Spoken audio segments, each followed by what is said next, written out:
Өткен жексенбіде Орталық Азиядағы ең ауқымды жарыс Алматы марафоны өтті. Биыл 12-ші рет ұйымдастырылған спорттық мерекеге 15 мыңнан астам адам қатысты. Марафонға отандастарымызбен қатар 50 елден келген әуесқой және кәсіпқой спортшыларды бақ сынады. Қала тұрғындары мен қонақтарына ерекше көңіл күй сыйлаған бұқаралық шараның титулды демеушісі Каспий KZ. Таңғы сағат 7 республика алаңына жиналған қатысушылардың көңіл күйі көтеріңкі. Олар 10, 21 және 42 шақырым қашықтықты бағындыруы тиіс. Алматы марафонына алғаш рет қатысып отырғандар мен жыл сайын жүгіруді әдетке айналдырғандардың жас ерекшелігі де әртүрлі. Өте үлкен рахмет айтамын мен осы ұйымдастырушыларға.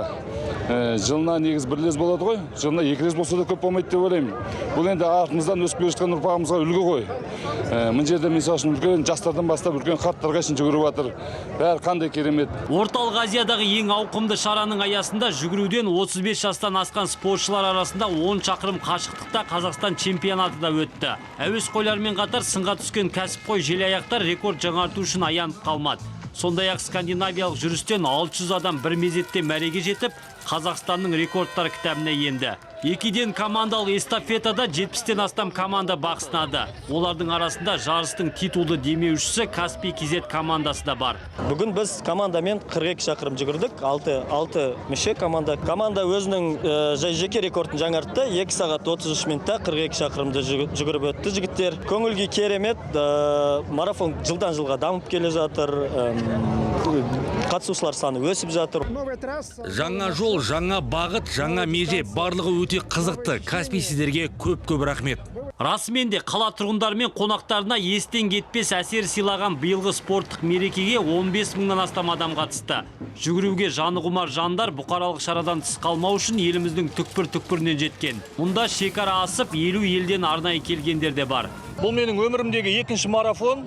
Дым дайындықсыз, тек атмосфера үшін осындай бір тамаша күнді өткізу үшін Алматыға Астанадан арнайы келдім. Және бұндай шаралардың көп болғаны біздің жалпы халық үшін өте пайдалы. Осы марафон қатысқан бері менің ақша жағым ол да өсуде. Өйткені тікелей байланыс барда сіздің физикалық, менталдық және материалдық байланыс. Келесі жылы 2 есе көп болады деп ойлаймын, сенемін. Өзім үлес қосамын соған. Жарыс соңында қатысушылардың барлығы естелік медальдармен марапатталды. Алғашқы үштікке берілетін жүлде қоры 200 және 700 мың теңге аралығында. Бастапқы жарнадан түскен қаржының бір бөлігі қайырымдылыққа жұмсалады. Айта кетейік, Алматы марафоны басталған уақыттан бері балаларды сауықтыру мен спортты қолдауға қатысты 25 ірі жоба жүзеге асырылыпты.